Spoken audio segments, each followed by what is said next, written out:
na, ipabasa mo rin kay tita, ha?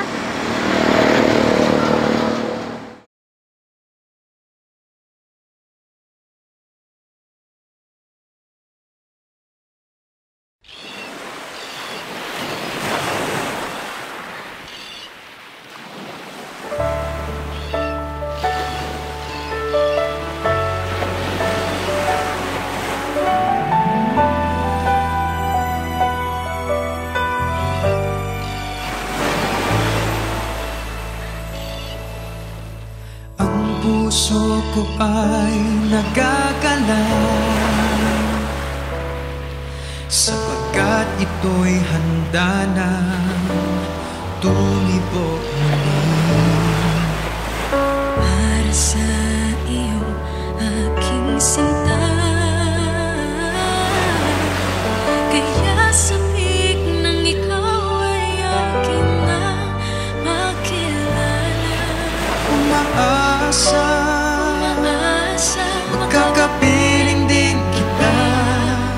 Ikaw sana sa'kin ay itinadhana.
Abi? Tao po.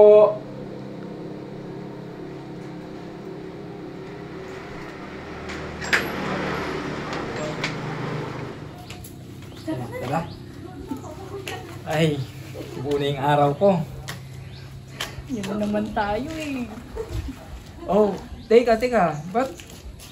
Parang ang laki naman yata ng eyebags mo. Ako, pag ikaw inantok ka sa trabaho mo mamaya. Posibleng mangyari yun.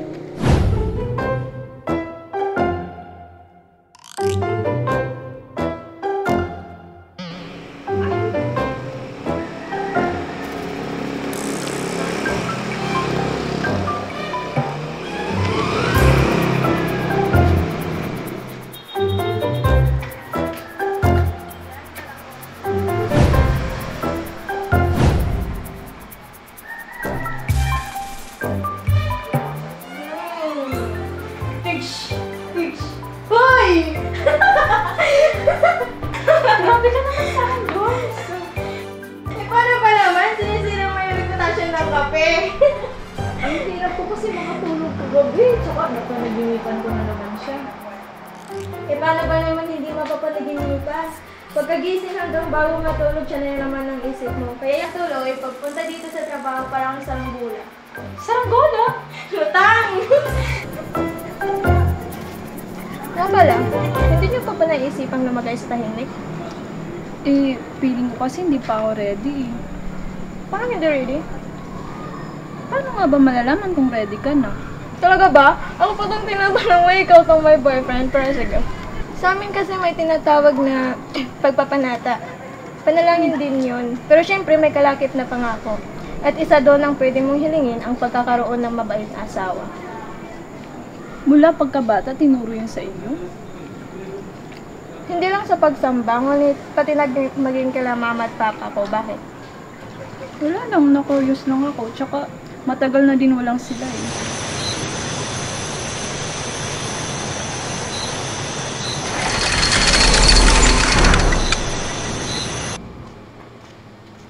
O, paano? Mauna na ako ah. Oh, saan ka pupunta? May duty pa ako eh. Duty eh. Katatapos lang tayo sa magtrabaho eh. Hindi, ibig kong sabihin, church duty. Ah, okay, sige. Mag-ingat ka. Sige. Sige. Joy, saan ka pupunta? Sasamba ako. Ikaw? Sasamba ka na naman. Yung isang linggo, sumamba ka na. Ako nga minsan lang ako nagsisimba. Tuwing birthday lang at saka Pasko. Sabi sa akin nila mama at papa at itinuturo sa PNK na tungkulin namin si mama. O anak, kumusta naman yung pag-aaral mo? Nag-aaral ka bang mabuti? Okay lang po, mama. Nakapasa naman po ako sa lahat ng subject ko. Wow, galing naman ang anak mo. Tao po, Abby. O anak, Abi, andyan yata yung kalaro mo. Oh, Grace. Kamusta na? Basta sa bahay. Sige.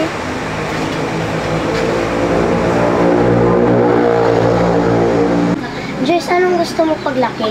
Ako kasi gusto ko maging teacher. Ako gusto ko maging doktor. Pero ang hirap na abutin ang mga pangarap natin. Lahat ng bagay magagawa natin sa tulong ng ating Panginoong Diyos. Ang kailangan lang nating gawin, ang mga bagay na nakakapagpasaya sa Kanya.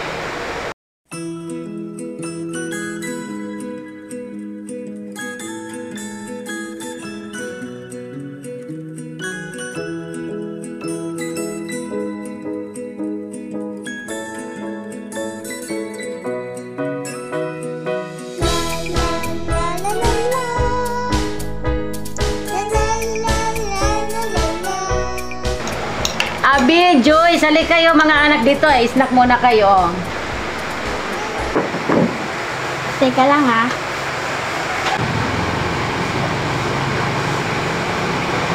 Anong ginawa mo? Nanalangin ako para ipagpasalamat itong pagkain. Tara, kain na tayo. Tao po, nandiyan po si Joyce. Oh, mamayang gabi pa lang, ayusin mo na yung mga gamit mo sa pagtupad. Tsaka matulog ka ng maaga ha. Opo, ate.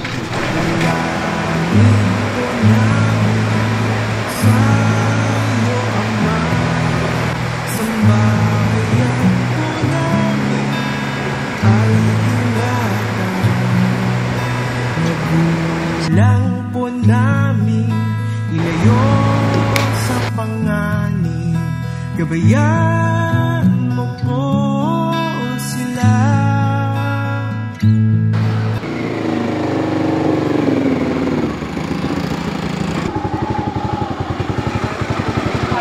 Good evening! Wala ka ba mahal?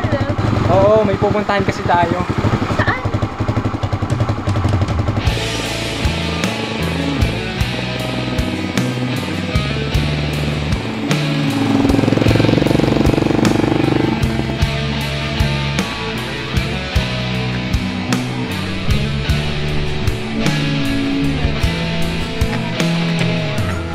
Kang makita ay napansin agad na magaan ang loob ko sa'yo. Nakipagkilala at aking inangad na malaman ng pangalan mo. Lumipas pa ang mga panahon, hindi ka maalis sa isipan. Hanggang sa hindi na Naisip ko kung tayo nga ba hanggang dulo? Ang alam ko kasi mahal kita. Ikaw, naisip mo ba yun kung tayo ba talaga hanggang dulo? Bakit mo naman naitanong yan? Ang sabi kasi sa akin ni Joyce, ang mabait na asawa ay galing sa Diyos. Ang bait-bait mo kaya sa akin. Saglit lang. Matawag sila. Hello, ma. Sige po. Uwi na po ako. Sige po. Tara, uwi na tayo. Sige.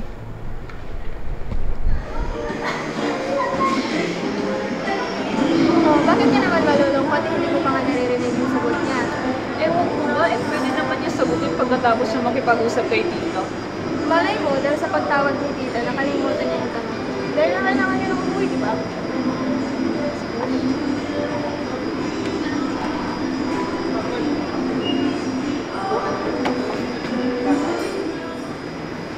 Kaya naman pala natigilan. Anong ginagawa niya sa jewelry shop? Baka ayaw magsalita ng tapos. Hello, mahal. Nasaan ka? Dito lang sa bahay. Sa bahay.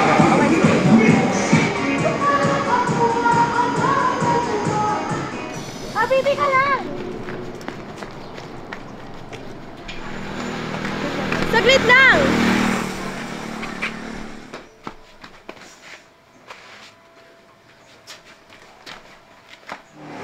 Ika, Abi, ba't ka ba umiiyak? Kasi hindi siya nagsasabi ng totoo eh.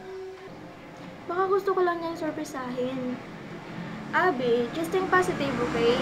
Huwag puro negatibo, ha? Mas mabuti pa magpahinga ka muna. Tara, punta tayo sa kwarto mo.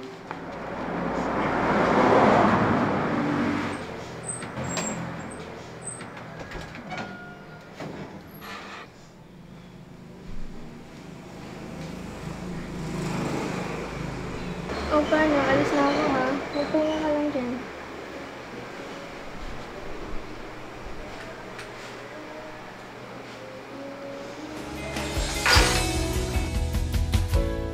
Pag mabigat ang buhay at mahirap gayahin, iuko mo ang iyong ulo sa panalangin. Ang bagabag ay harapin. Tandaan mo siya may gumagawang may kabagsikan, gumagawa rin siyang may kahabatan. Hello? Hello? Si Abby ba to?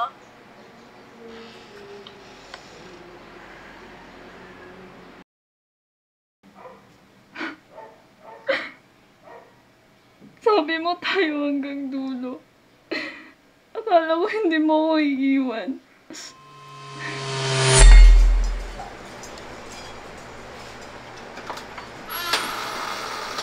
Mama, nandito na ako.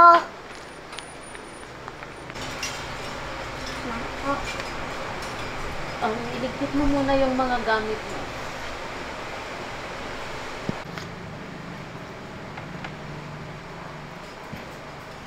Mama! Bakit?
Hindi mo dapat ginawa yun, Abby.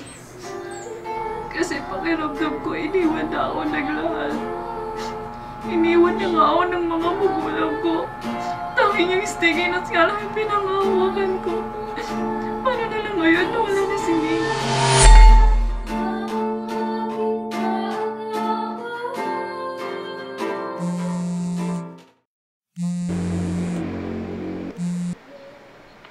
Hello? Hello? Si Abby ba to?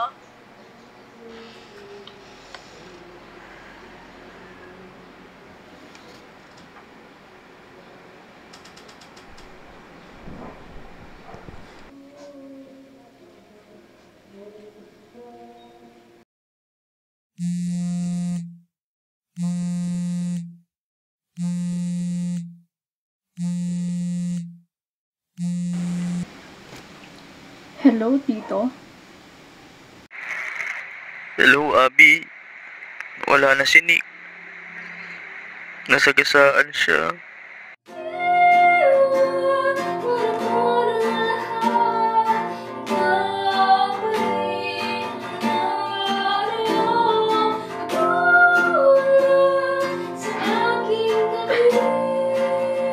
Sabi mo tayo hanggang dulo. Akala ko hindi mo ako iiwan.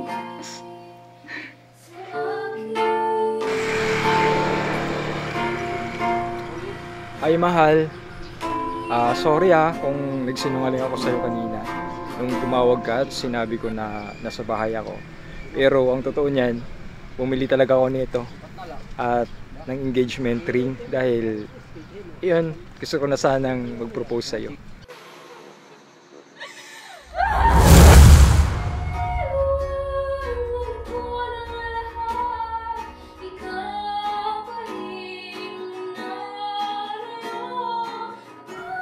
Hindi ko nga alam kung bakit ikaw kaya mo. Ang lakas-lakas mo pa rin kahit wala ka ng mga magulang. Naalala mo ba yung sinabi ko sa'yo mga bata pa tayo? Ano yun? Iniwan man tayo ng ating mga magulang. May Panginoon pa rin tayong maasahan.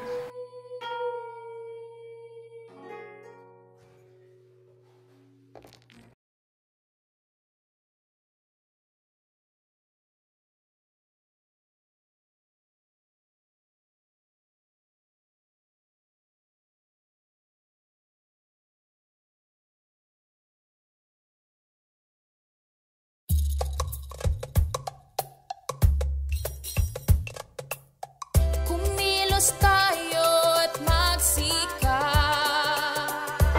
Buti na lang inanyayahan ako dito sa Iglesia ni Cristo.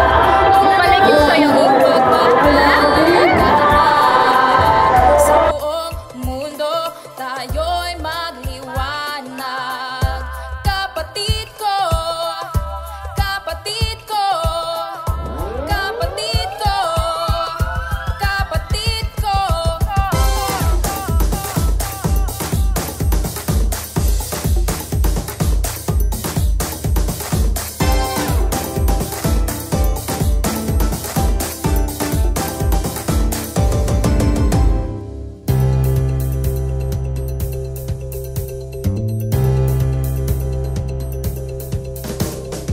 Kapatid ko, tangi mo ba ang panawagan sa tinang pamamahala?